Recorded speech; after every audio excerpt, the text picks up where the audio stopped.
प्रणाम गुरु जी। हाँ प्रणाम जी, सभी गुरु को। जी प्रणाम।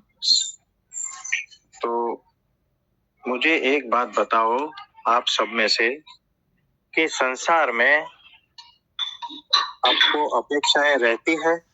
अगर संसार में जैसे पति से किसी को अपेक्षाएं है, या बच्चों से, या माता पिता से है, इन सब से अगर अपेक्षाएं रहती है तो इस स्थिति में क्या मुक्ति मिलती है? हाँ जी, तो देखो, संसार के प्रति हमें बहुत सारी अपेक्षाएं रहती है, ठीक है। जैसे हम नौकरी करते हैं तो उसमें कुछ चीजें ऐसी है कि हमारे मन के हिसाब से होनी चाहिए। घर में कुछ परिस्थितियां ऐसी है कि हमारे मन के हिसाब से होनी चाहिए। बच्चों की पढ़ाई को लेकर हमें अपेक्षा है ना। रिलेटिव्स को लेकर अपेक्षाएं हैं। अपेक्षा यानी इच्छाएं, यानी वासनाएं। क्या? और ये सब कैसा होता है कि मैंने जो सोचा है उस हिसाब से सारा कुछ होना चाहिए, है ना। और उसको मोह भी कह लो, कि उसके प्रति आसक्ति भी कह लो, रिजल्ट के प्रति आसक्ति भी कह लो। इस प्रकार से भी होता है कि पति ऐसा ही होना चाहिए, इस तरह से ही बोलना चाहिए, बच्चे इस तरह से ही बिहेव करने चाहिए, है ना। और चीजें ऐसी ही होनी चाहिए, मेरे हिसाब से ही होनी चाहिए। ये सारी अपेक्षाएं छोटी छोटी रहती है। तो देखो, यहाँ पर एक बात ध्यान करने जैसा है। आवाज आ रही है ना मेरी? आ रही है। हाँ, तो यहाँ पर एक बात ध्यान में लेने जैसी है कि ये जो अपेक्षा है, क्या वो इतनी बड़ी है कि इसकी वजह से हमें दूसरा जन्म लेना पड़े? क्या हमारी इच्छाएं इतनी बड़ी है कि इसकी वजह से हमें दूसरा जन्म लेना पड़े? ये एक क्वेश्चन भीतर पूछ लेना, है ना। कि क्या ये अपेक्षाएं जो है वो प्राण का प्रश्न बन गई है कि इसके बिना अब जिया नहीं जाता है, ऐसा हो गया है? अगर ऐसा है तो ये अपेक्षाएं आपको दूसरा जन्म, तीसरा जन्म दिलवा देगी। तो देखो, छोटी मोटी अपेक्षाएं है ना, कि ठीक है, अगर वो पूरी नहीं हुई तो चलता है, इस प्रकार का अगर आपका अभिगम रहेगा तो कोई बात नहीं। इसको जो है मैं एक एग्जांपल से समझाऊंगा कि देखो, एक बैलगाड़ी है। आपने सबने देखा होगा, एक बैलगाड़ी है। अब वहां पर जो है ना, बैल नहीं है, सिर्फ गाड़ी है। और उस गाड़ी को लकड़ी की रहती है। तो उस गाड़ी को हम जो सिलाई करते हैं ना कपड़ों की, और उसका जो धागा है ना, वो एक धागे से एक कील लगाकर उसको बांधा है। फिर दूसरा कील जमीन पर गाड़ कर और गाड़ी को दूसरे एक धागे से बांधा है। ऐसे 100 कील जमीन पर लगाए हैं और 100 कील धागे से बांधकर, है ना, वो गाड़ी को बांधा हुआ है। आप इमेजिन कर पा रहे हो? जी। यानी अभी वो गाड़ी अपने हिसाब से हिलने के लिए सक्षम नहीं है ना। तो देखो, अब ये गाड़ी हिलेगी या नहीं हिलेगी, बताओ। और देखो, बैल की जगह पर हमने 100 हाथी को बांधा है, यानी लाइन से। तो 100 हाथी को बड़े बड़े रस्सों से बांधकर बैलगाड़ी को बांधा है। अब ये जो कील है ना, वो संसार है, समझ लेना। और ये जो धागे है ना, वो है हमारी इच्छाएं, कामनाएं, वासनाएं, मोह और अपेक्षाएं। आप समझे? ये धागे हैं।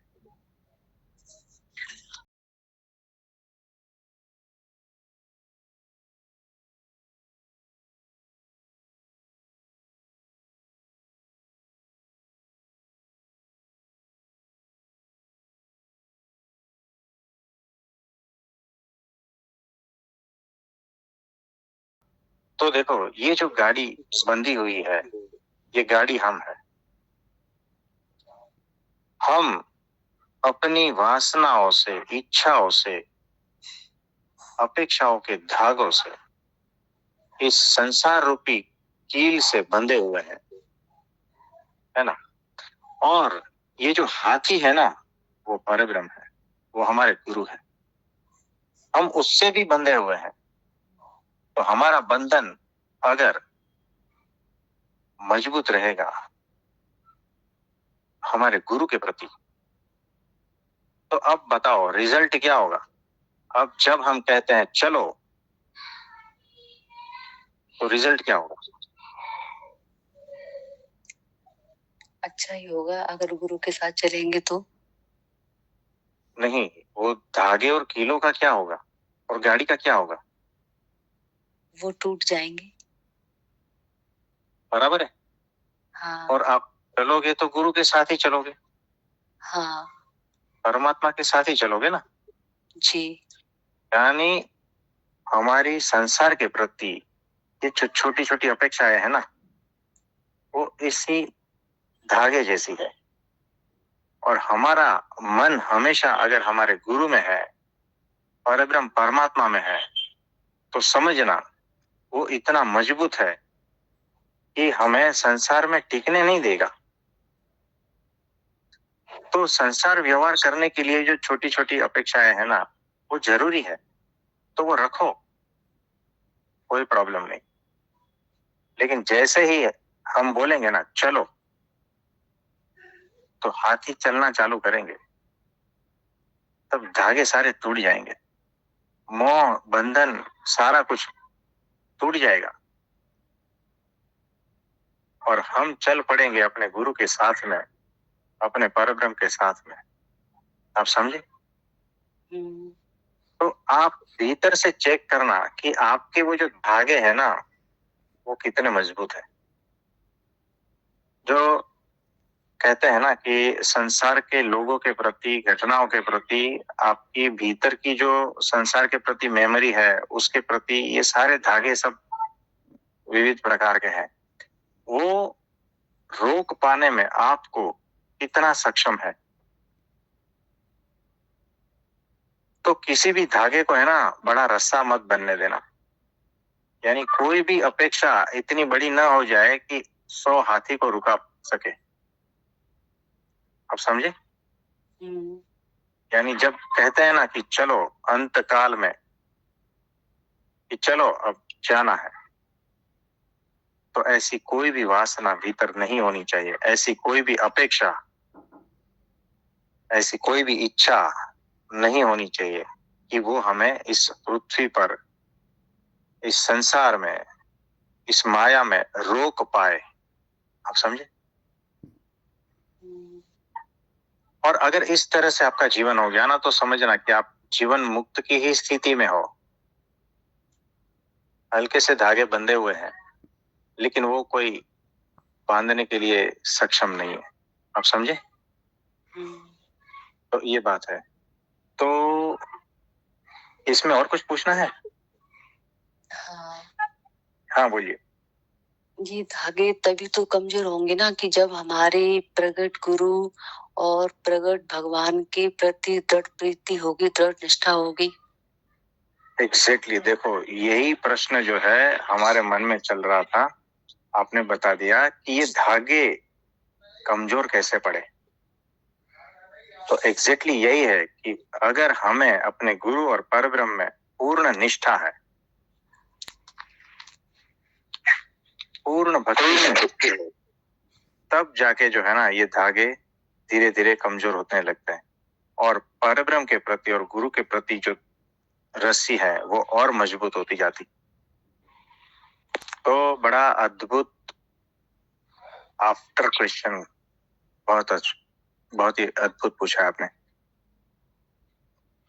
इसमें और कुछ पूछना चाहेंगे? हाँ बताइए।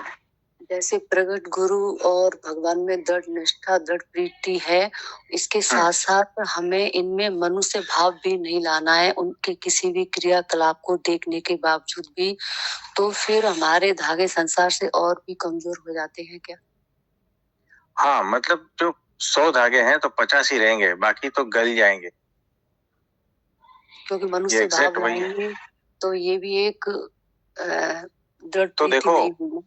हाँ देखो कैसा है, जब मनुष्य भाव लाते हो ना, तब जो हाथी से बंधा हुआ रस्सा है ना, वो धीरे धीरे धागा बनता जाएगा। और जब दिव्य भाव लाओगे तो वो जो हाथी से बंधा हुआ रस्सा है ना, वो और मजबूत होता जाएगा और धागा जो है वो गलता जाएगा। संसार के प्रति जो धागा है वो गलता जाएगा। ये ऐसा है। तो मनुष्य भाव नहीं लाना है, दिव्य भाव ही रखना है। तो बड़ी अद्भुत बात कही। और देखो, जिसकी बुद्धि शुद्ध होती है ना, उसी को ही ये दिव्य भाव आता है, नहीं तो मनुष्य भाव आ ही जाता है।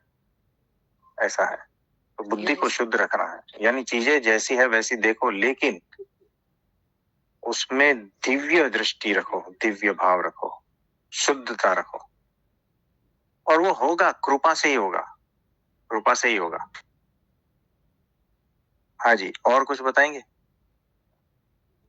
कृपा उसमें मैंने कल उसमें सुना था, जो हो रहा है सत्र उसमें, कि हाँ, प्राप्ति, गुरु की प्राप्ति मिलना कृपा से होता है, लेकिन प्रतीति हमें खुद मनन चिंतन करनी होगी, तब होगी। हाँ, क्योंकि बुद्धि और मन, हमारा तर्क बीच में आता है ना, तो वही प्रगट भगवान को और संत को पहचानने नहीं देता हमें। हाँ जी, एग्जैक्टली, बराबर समझे आप। तो ये तर्क से समझा नहीं जाएगा कभी भी। देखो, सिर्फ वही तर्क काम लगेगा जो आपको, आपकी दृष्टि जो है ना, अमायिक बना दे, आपकी दृष्टि दिव्य बना दे और आप में से मनुष्य भाव हटा दे। सिर्फ वही तर्क काम आता है, वही बुद्धि काम आती। बाकी सारे तर्क जो है ना, वो कुतर्क कहते हैं। वो असली तर्क नहीं है, वो मलिन तर्क कहते हैं इसको। उसमें भी अलग अलग विभाग है। तो कुबुद्धि, कुतर्क, आप समझे, मलिन बुद्धि, मलिन तर्क, ये भी होता है। ये हमें, जो अक्षर ब्रह्म सत्पुरुष है उसमें भी मनुष्य भाव दिखाता है। और जो सुबुद्धि है और है, वो हमें अक्षर ब्रह्म सत्पुरुष जो है उसका स्वरूप जैसा है वैसा ही प्रकट कर देते हैं।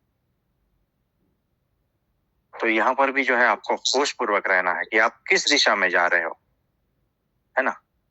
तो बड़ी अद्भुत बात है।